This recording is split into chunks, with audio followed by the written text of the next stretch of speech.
இன்றைக்கி நம்ம கிரிக்கெட் விமர்சன நிகழ்ச்சியில் கடப்பார மும்பை ஸ்குவாடை பற்றி தாங்க பார்க்க போகிறோங்க. மும்பை ஸ்குவாட்னாலே பார்த்தீங்கன்னா பேட்டிங் லைனப்போட பவுலிங் லைனப் வந்து செம்மையாக வச்சிருப்பாங்க. இவங்க 5 கப்பு அடிச்சது காரணம் கூட பவுலிங் கூட சொல்லலாம். அந்த அளவுக்கு பார்த்தீங்கன்னா பவுலிங் லைனப் வந்து செம்மையாக வச்சிருப்பாங்க. ஆனால் அப்படியாப்பட்ட மும்பை டீமே கடந்த ஒரு 3 வருஷமா பார்த்தீங்கன்னா பவுலிங் லைனப் வந்து சொதப்பி பிளே ஆஃப் கூட வராமல் தடுமாறிட்டு இருந்தாங்க. ஆனால் இந்த வரப்போகிற ஐபிஎல்ல பார்த்தீங்கன்னா அந்த பவுலிங் லைனப் வந்து சரி செஞ்சுட்டாங்கன்னு சொல்லணுங்க. உதாரணத்துக்கு நான் சொல்ல அதை நீங்களே கேளுங்க. பொதுவாக 2020 மேட்சை பொறுத்த வரைக்கும் பார்த்தீங்கன்னா நல்ல நல்ல பேட்ஸ்மேன் எடுக்கிறத விட நல்ல நல்ல பவுலிங் எடுக்கணும். அப்போ தான் டீமே பார்த்தீங்கன்னா வந்து தப்பிக்கும். இப்போ நீங்களே பார்த்தீங்கன்னா நல்ல நல்ல பேட்டிங் லைனப் வச்சு ஒரு 230 ரன் டார்கெட் வச்சா கூட ஒரு சுமாரான பவுலிங் வச்சு அதை பார்த்தீங்கன்னா எதிர் டீம் வந்து ஈஸியாக சேசிங் பண்ணிடுவாங்க, வின் பண்ண முடியாது.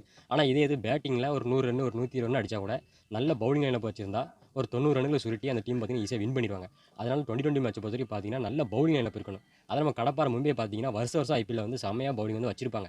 ஆனால் கடந்த ஒரு 3 வருஷமும் பார்த்தீங்கன்னா அப்படியேப்பட்ட கடப்பார மும்பைட்டே நல்ல பவுலிங் இல்லாமல் ஃபிளையா கூட போகாமல் தடுமாறிட்டு இருந்தாங்க.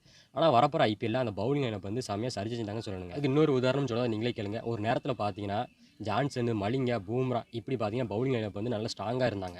அதே மாதிரி பார்த்தீங்கன்னா அந்த வருஷம்லாம் அவங்க தான் கப்பும் அடிச்சிருப்பாங்க. அதே மாதிரி இப்போ மறுபடியும் பார்த்தீங்கன்னா 2025க்கு அந்த பவுலிங் லைனப்போட மறுபடியும் ஸ்ட்ராங்காக வந்திருக்காங்க கூட சொல்லலாங்க. மும்பை ஸ்குவாட்ல நான் பார்த்து அசந்து போன ஒரு விஷயம் என்னன்னு கேட்டிங்கன்னா அந்த சவுத் ஆப்பிரிக்கா பிளேயர் இந்த ரிக்கல்டன் இருக்கார் பார்த்தீங்களா, அவர் எடுத்ததாங்க.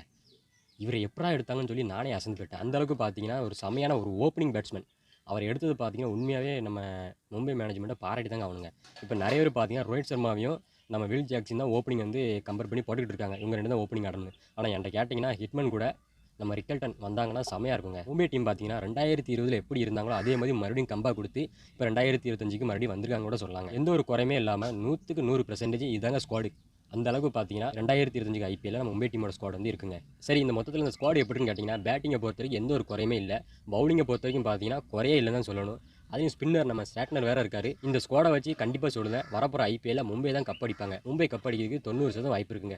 இல்லை 99% கூட வாய்ப்பு இருக்குன்னு கூட சொல்லாங்க. அந்த மாதிரி ஒரு ஸ்குவாடை தான் வரப்போகிற ஐபிஎல்ல நம்ம மும்பை மேனேஜ்மெண்ட் வந்து தூக்கிட்டு வந்திருக்காங்க. இருந்தாலும் நீங்கள் கமெண்ட் பண்ணுங்கள், நம்ம மும்பை ஸ்குவாட் எப்படி இருக்குன்னு நீங்கள் மறக்காமல் கமெண்ட் பண்ணுங்கள். என்னுடைய கிரிக்கெட் விமர்சனம் உங்களுக்கு பிடிச்சிருந்தா அப்படி லைக் பண்ணி ஷேர் பண்ணி அதை சப்ஸ்கிரைப் பண்ணி கொஞ்சம் தட்டி விட்டுருங்க. நமக்கு கொஞ்சம் மோட்டிவாக இருக்குங்க.